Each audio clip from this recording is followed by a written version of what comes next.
Hey, thanks for joining us today for the In Wheel Time car show. And standing by is Jim Morrison, head of the Jeep brand. We're going to talk to him again. We'll also have our Jeep Trails feature, an inside look into the world of Jeeping, along with the stories making automotive news headlines this week. All that and more just ahead in this segment of the In Wheel Time show. Howdy, along with Mike out of this world, Mars. Hi, Mom. And the computer genius that he is down there. He's a computer genius, but he hasn't figured out to plug the power in. I got to plug the power in to keep the computer running. Otherwise, the computer reboots in the middle of the show. I'm thinking that he's brought the little black cloud from his wallet loss from Neaterville all the way over here today. Yeah, but it's still just over him, so I'm going to lean over this way so it doesn't get on me. Exactly. Yeah, let that stink get on you. All right, there we go. It looks like you got. Yeah, but now I got to get Jim back. Well, text him. Oh my God, it's a comedy of errors over on that side of the table. So, Mr. Perfect over here. Listen, I am in every stinking way. There he is. There he is. I keep reminding myself of how perfect everything is in my world. Not. But at any rate, but it's going perfect in the Jeep world. It is going perfect in the Jeep world. You know, they had accolades on the J.D. Powers initial quality survey as well. I thought they scored very, very well. Yeah. For the 2020 year model. Yeah. And you know, that says a lot about not just the engineers and the designers, but also says a lot about the production people as well. You know, they're taking their time to do it right. Okay, are we ready now? Yeah. Are you ready, Jim? Is he there? Yeah, he's there. He's there, but I'm trying to figure out where the audio. We need audio, audio. Oh, my God. Well, you know, Jim, this is not our fault. It's all his. The guy there in the green shirt, he did this. And so we're just going to lay it on him. But at any rate, what'd you have for breakfast? Well, Jeff brought kolaches. Very, very good. Yeah. And kolaches in Texas are different than kolaches are other parts of the world, because here it's about a sausage inside the pastry. Yeah, and that's not it. Other places it's a jelly or a piece of fruit inside of the fruit pastry. filling, yes, like so preserves or something. Yes, we can hear you now. Yes, we can hear you, Jim. And it's yes. So if you I can hear you guys. Oh, good. Okay. Well, so now joining us from Jeep FCA, the head of the Jeep brand, Mr. Jim Morrison, and we thank you for sticking with us through all of this. Mr. Mars didn't plug in the computer, and it went dead. So there's that. But at any rate, we're not going to talk about that. We want to talk about, we talked about the new Jeep Wrangler diesel. And now I want to kind of shift our attention a little bit, if you don't mind, and talk about the Jeep lifestyle. Because, Jim, back in the 70s, I guess there was a Jeep lifestyle. But I think really in the 80s and 90s, things started snowballing with the Jeep Wrangler mainly and the Jeep lifestyle. And I know that you've been to a lot of events, public events, Moab, all of that sort of stuff. And you've had a chance to dive into the Jeep culture. And maybe you can do a better job at explaining it than me. Well, the Jeep community is like no other automotive community. And, if you think about it, what other group of people, really honor and salute each other kind of with a wave, and then do stuff together and just have the sense of community that you get with being part of the Jeep family. Of course, it's available, and kind of that feeling is part of everything from whether you're driving a Renegade or a Compass or a Cherokee or a Grand Cherokee. But it is really highlighted with the Wrangler and now the Gladiator folks, kind of all around and in and around the off-road community. The wave, interestingly enough, it goes back to our military roots, and it's a little bit of a tale, but the idea of the U.S. military folks waving at each other so that they know that they are actually U.S. military driving the U.S. Jeep. Friendlies. And friendlies, so they don't realize that somebody else has ripped off the Jeep, and it's a nice subtle way that they kind of kept that quiet, and that's kind of all the way through the community here today. And whether you're off-roading in your Wrangler, or whether you're taking it to the grocery store, with with 3 or 4 kids in the car. It's just something that's still part of the culture. And I have to say, it just makes you feel good. When you have somebody wave at you and just kind of recognize that you're part of the family. It is kind of cool. But it's kind of started with its military roots and now kind of boiled through its 4x4 culture. And it's something that nobody else has had. I mean, other manufacturers have tried over the years, and we'll see how we continue to grow. But it's incredible how that culture has grown. And in fact, breaking a little bit of news here for you, but we just had our second best Wrangler month ever here last month.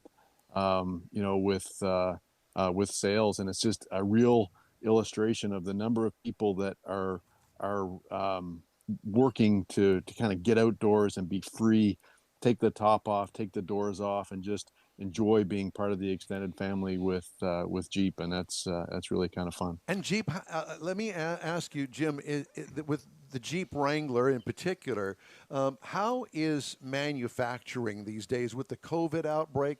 I mean, this has been a huge divot in everybody's lives, and including all of the guys working on the assembly line, gals too. How have you been able to keep up with demand, or have you?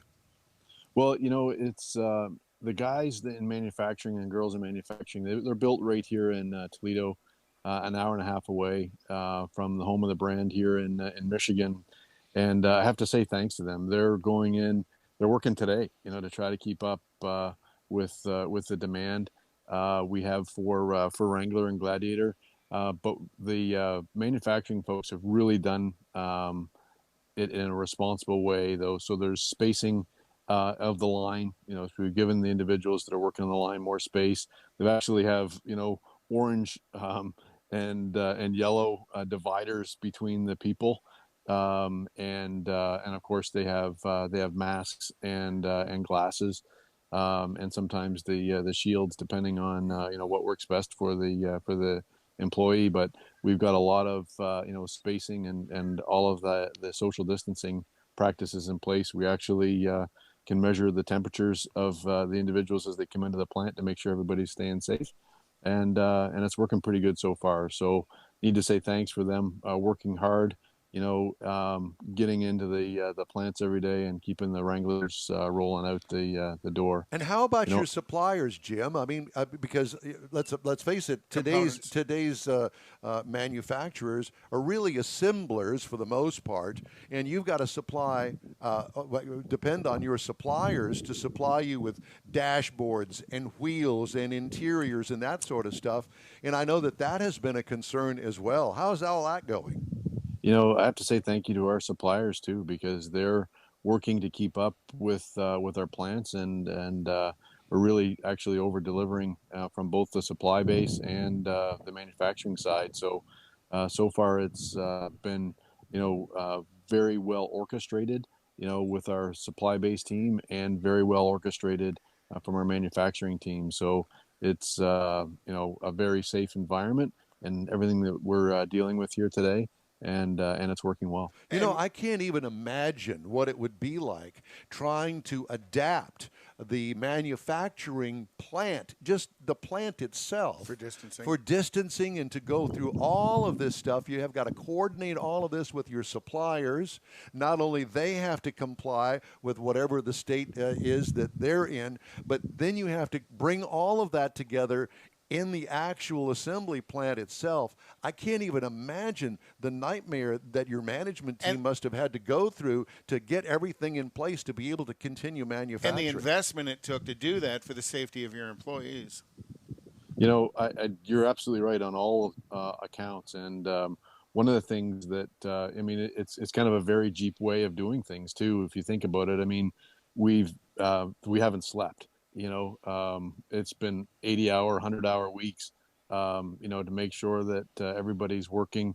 The brand team has been working very hard. We're all working from home, but still, it's incredible the amount of man hours we've been putting in to make sure that the product is in the right place at the right time, and coordinating all the efforts with manufacturing, who did an unbelievable job getting up to speed and getting the Jeep plants rolling again. And how's your day's supply, considering you just talked about a near record month? How's the inventory at the dealerships holding out for you? Not too bad, and it's because they've been rolling out. It's obviously the lowest it's been in a long time, but they're turning fast and sometimes selling right off the truck as they get there. So the spring season is a great time for people to buy Wranglers, and I think today with the added draw to being free. Obviously it's the American icon, and coming up here to the 4th of July. Just take a look at Jeep.com for a second. This seems like a shameless marketing plug, but click on the Wrangler page and look at the American flags. It is just perfect. And back to what I said before about your question about the culture. There's more American flags hanging off of Wranglers than you can ever imagine on any other vehicle. It's just people feel good about being in a Jeep and feel good about America, and they want to win. And they want to feel free, and you can do that in a Wrangler like nobody else's vehicles out there. And you talk about the iconic name of Jeep, and with that, somebody mentions a part of the country like Moab or Rubicon. First thing that comes to everybody's mind is Jeep, because that's what it's about. Yes, that's probably the biggest thing that we've missed. As this thing was rolling up, we ended up having to cancel. The Easter Jeep Safari in Moab was canceled, and that's generally 20,000 Jeep enthusiasts kind of getting together. Just a few,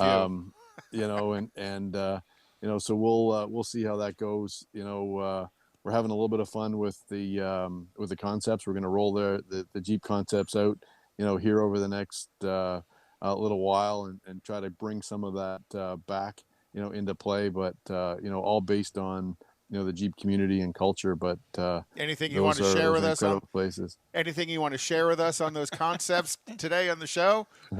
Well, I've got that's a great question, and I don't want to get fired, but I can tell you that one of the things that has been consistent with Jeep and is that we listen to our customers, and a couple of things they asked us to do is they've asked us to do a Jeep pickup truck. Well, that's done. We got the Gladiator on the road.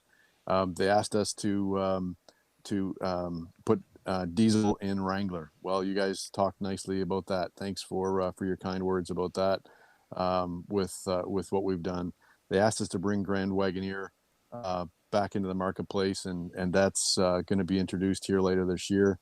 And and they've asked us one more thing, and you've heard me say it before. So it's about putting engines and things, and so we'll figure that out with that one. Yeah. Well, thank you. Yeah, we appreciate that, Jim, and we're pulling for you all the way. And you're going to have to be careful with old Don Armstrong. You know how that lead foot works. You were talking about your customer, listening to your customers and stuff. It's not all about the guys in the Jeeps either. There's a lot of, you got a really big female audience out there that drive the Jeeps. You mentioned, in your family, but even out on the street. I was going to tell you the Jeep Wave, years ago, whenever I started getting the chance to review the Jeep vehicles, going down the street, and I would see the Wave from these ladies driving these Jeeps. And I thought, yeah, I'm cool again, I'm cool again. And then I find out it's the Jeep Wave. It didn't have nothing to do with me. It was your wife wondering why all the hotties are. And I was kind of, hey, this is pretty cool. And then I find out it's the vehicle, not me. Jim, it's great to talk to you. Thanks so much for joining us today. We really appreciate it on your busy schedule and all. Best of luck to everybody at Jeep and the FCA brand, and we appreciate everything that you do.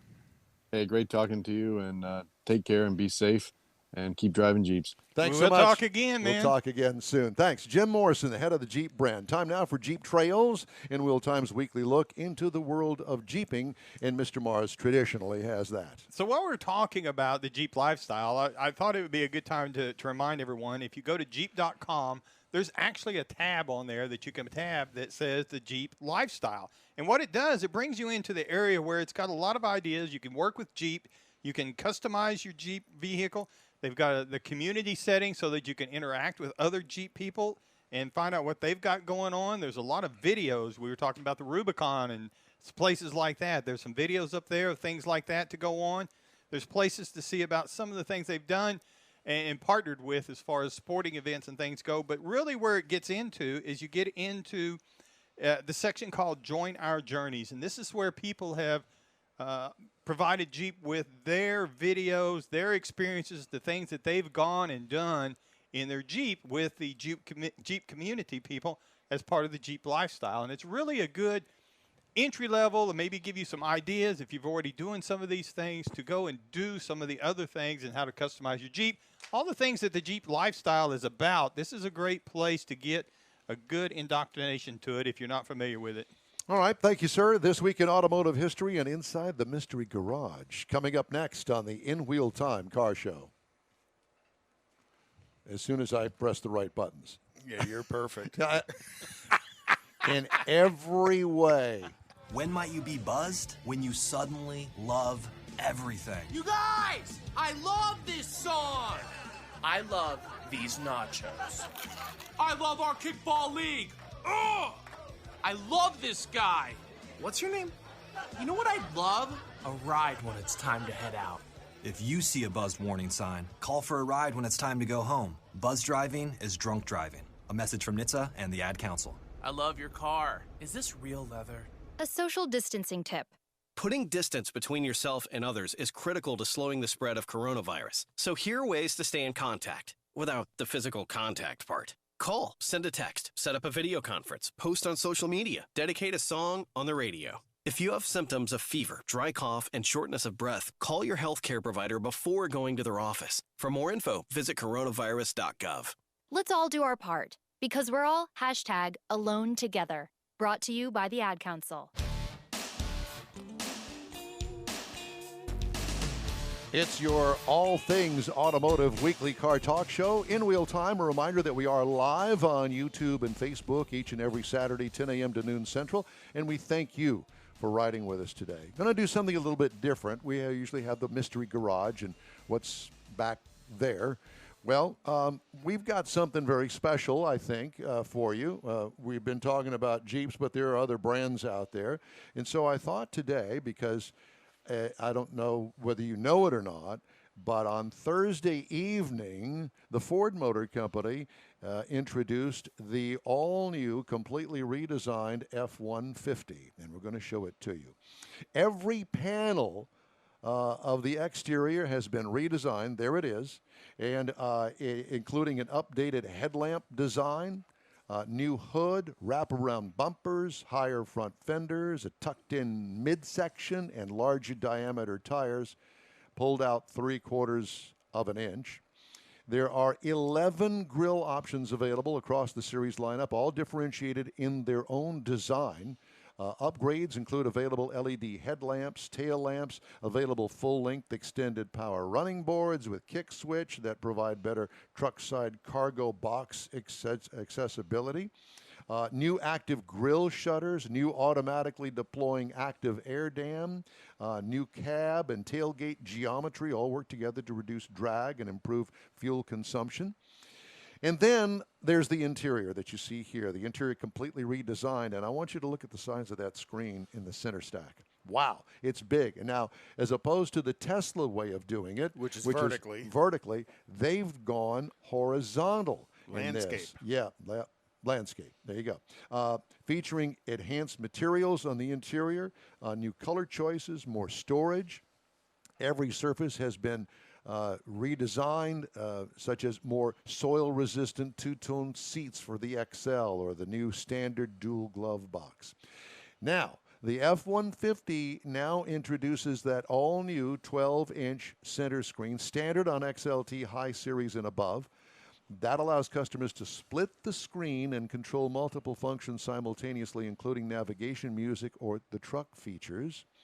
And that's a separate thing. You'll have to venture out and look at it yourself. 8-inch touchscreen, standard on XL and XLT.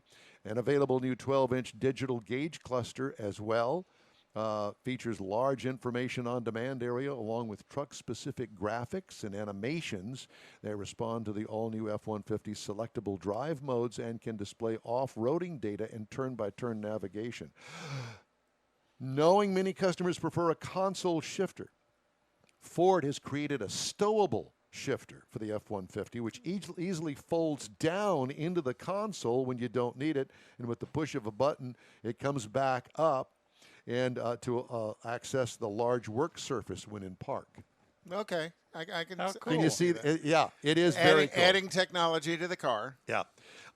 So I wanted to also mention that it's got max reclined seats that fold flat to nearly 180 degrees with the bottom cushion rising to meet the back cushion and the upper back support rotating forward up to 10 degrees for max comfort. Okay. Available, lockable, fold flat rear storage area, which you see there, adds a vault to the F-150 that extends the width of the rear seats. Now, every F-150 comes standard with new cleats mounted to the sides of the tailgate to act as tie-down locations for extra long items in the bed. That's pretty smart. New clamp pockets are built into the tailgate of every truck so customers can hold materials down that way as well. You know, you look at how many manufacturers are doing all of this tailgate technology now, and the new cleats is part of it. Yeah. Well, so there it is. I mean, there's lots more pictures. You can go to Ford.com and look at all that stuff. But that's what's inside the mystery garage.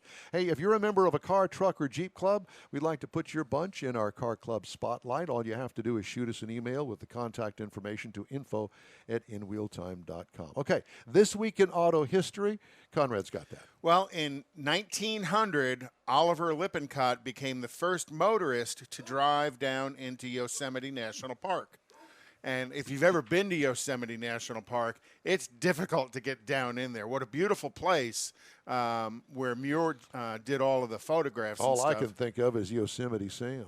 Well, okay. You've never been to Yosemite? I'm not. It is a bucket list place to go It'd visit. be a good place to go in a Jeep.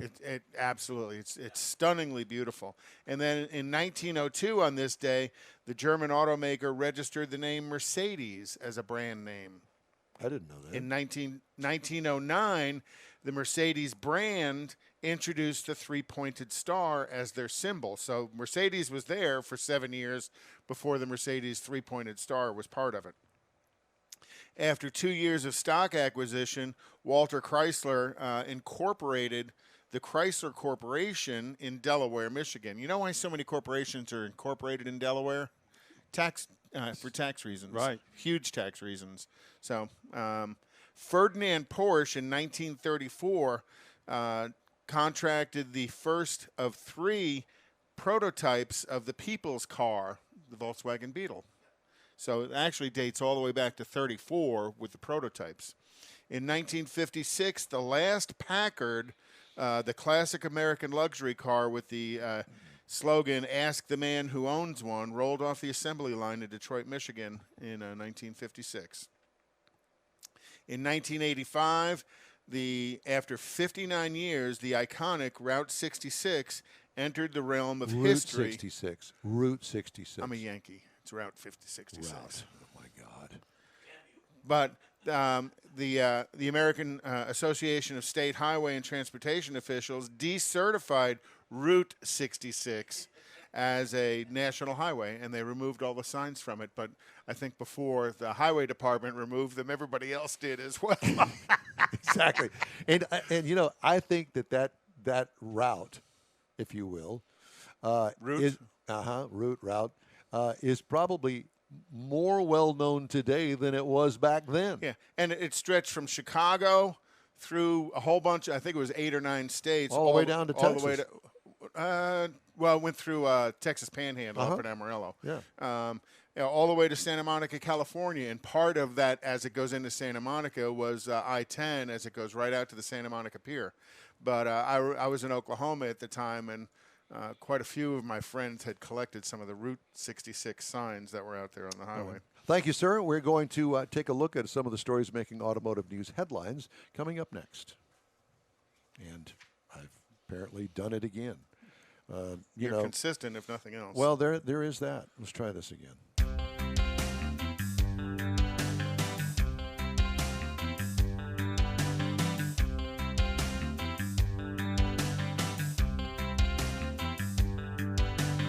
I didn't tell you, but we're doing musical interludes now. What do you think? You like them? Interludes. Uh-huh. Okay. I can't spell that. I'm not real sure I want to chase that. INT. Never mind.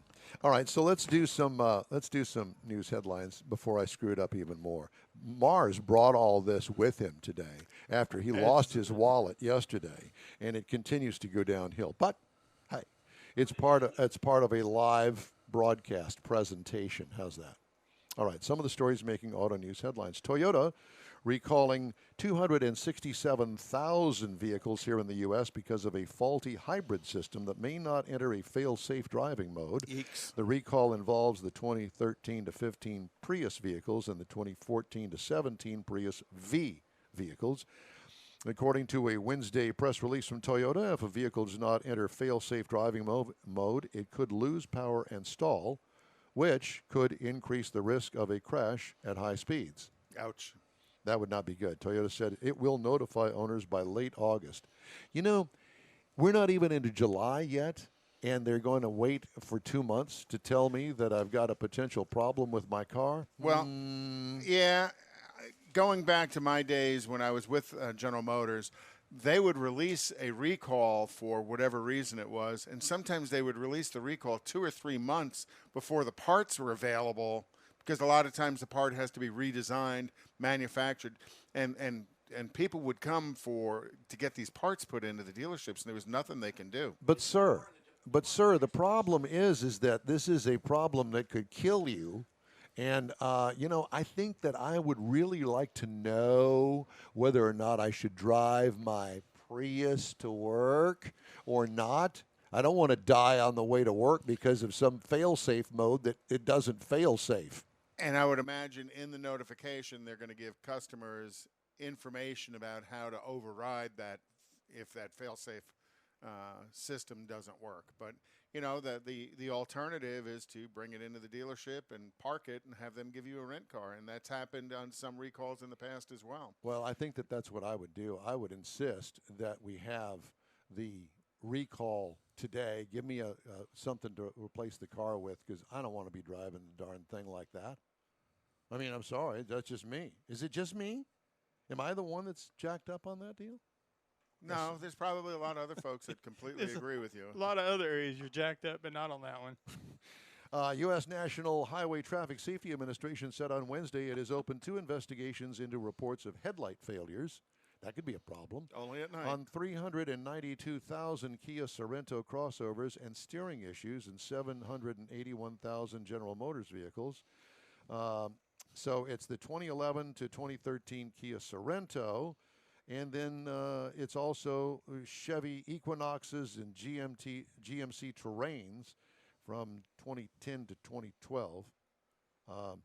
With steering issues. Yeah, the steering issues. The steering wheel becomes sticky. Now, I'm not talking about the actual wheel itself, but it's like, wait a minute, is somebody underneath the hood holding me from turning the car? Right. And if I remember correctly, that is an electronically assisted power steering system. It's not a hydraulic, so something in the electronics. Short. Yeah. It's a problem, but that's the bottom. Okay, time to take a break. Into this segment, we're going to start hour number 2. Fingers crossed. This is